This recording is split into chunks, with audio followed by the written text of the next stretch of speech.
روزہ اور اس کے مسائل۔ طبعی ضرورت کے لیے معتکف کا مسجد سے باہر نکلنا۔ یہاں پر دیکھیے گا، طبعی ضرورت مثلاً کہ پیشاب، پخانہ، انزال نجاست، غسل جنابت اور واجب وضو کے لیے اعتکاف کی حالت میں مسجد سے باہر جانا درست ہے۔ یعنی وہ کون سی کنڈیشن ہے، وہ کون سی ایسی ضرورت ہیں جس کی بنا پر ہم یعنی معتکف حضرات مسجد سے باہر جا سکتے ہیں۔ اس میں سے ہم نے کچھ آپ کے سامنے ذکر کی جو شرعی عذر ہیں، اس بیس پہ وہ مسجد سے باہر جا سکتے ہیں۔ اور اس کے علاوہ سنت اعتکاف میں اور واجب اعتکاف میں وہ مسجد سے یا جس جگہ پر وہ اعتکاف کر رہے ہیں یا فیمیلز کر رہی ہیں تو اس جگہ سے وہ بغیر شرعی عذر کے نہیں نکل سکتے۔ اگر نکلیں گے تو ان کا جو سنت اعتکاف ہے وہ ختم ہو جائے گا، پھر ان کا نفلی اعتکاف ہوگا۔ تو یہاں پر آپ سمجھیے گا، طبی ضرورت میں نمبر 1 پہ کیا آتا ہے؟ واش روم یوز کرنا، پیشاب پخانہ وغیرہ۔ تو اس کے لیے آپ مسجد سے یا جس حجرے میں عورتیں اعتکاف کر رہی ہیں تو ادھر سے وہ باہر جا سکتی ہیں اپنے تقاضا کے لیے۔ یا پھر نجاست، انزال نجاست کو دور کرنے کے لیے، یا پھر غسل جنابت، یعنی کہ اگر وہ ناپاکی میں آ گئے، ان کے اوپر غسل واجب ہو گیا ہے تو واجب غسل کرنے کے لیے بھی وہ مسجد سے باہر نکل سکتے ہیں، ٹھیک ہے۔ اور اسی طرح سے اگر ان کو وضو کرنا ہے تو وضو کے لیے بھی وہ مسجد سے یا اپنے حجرے سے باہر جا سکتے ہیں۔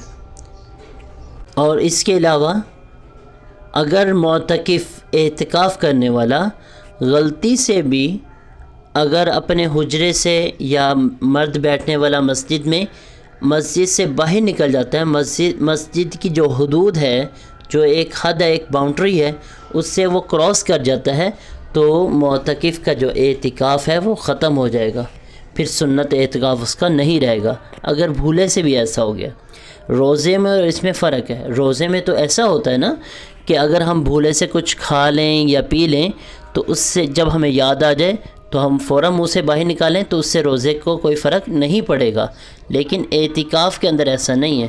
اگر اعتکاف میں آپ بھولے سے بھی مسجد سے باہر چلے گئے تو آپ کا اعتکاف سنت ختم ہو جائے گا، پھر آپ کا نفلی اعتکاف ہوگا۔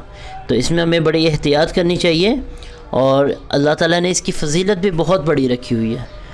تو ہمیں اللہ تعالیٰ کی رضا کے لیے اور کوشش یہی کرنی چاہیے ہم ہر چیز کو سیکھ کر کریں تاکہ اس میں کوئی کسی قسم کی کوئی غلطی ہمارے سے سرزد نہ ہو جائے۔ اور اعتکاف کی فضیلت کے لحاظ سے 1-2 چیزیں سمجھ لیں۔ سب سے پہلے تو یہ ہے کہ اعتکاف کرنے والے بندے کو شب قدر نصیب ہو ہی جاتی ہے، کیونکہ وہ اللہ پاک کے گھر میں ہوتے ہیں اور گناہوں سے بچے ہوتے ہیں، اور اگر یہ سوئے بھی ہوں پھر بھی ان کو اجر ملتا رہتا ہے، کیونکہ یہ اللہ کے گھر میں پاکی کی حالت میں اپنا ٹائم گزارے ہیں اور اعتکاف کی نیت کی ہوئی ہے۔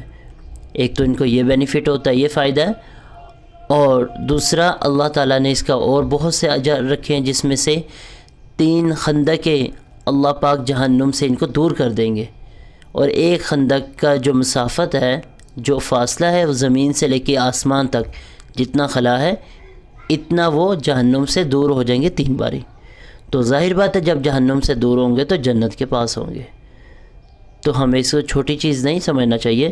جن کو اللہ تعالیٰ نے موقع دیا ہے، جن کو اللہ تعالیٰ نے قبول فرمایا ہے، وہ اللہ تعالیٰ کا شکر بھی ادا کریں اور اس سے جتنا ہو سکے فائدہ اٹھائیں۔ اور اللہ پاک سے دعا ہے کہ اللہ پاک سب کے اعتکاف کو قبول فرمائے، اور باقی جتنا ایام رمضان کے رہ گئے ہمیں اس کی قدر کرنے کی توفیق نصیب فرمائے۔ السلام علیکم ورحمۃ اللہ وبرکاتہ۔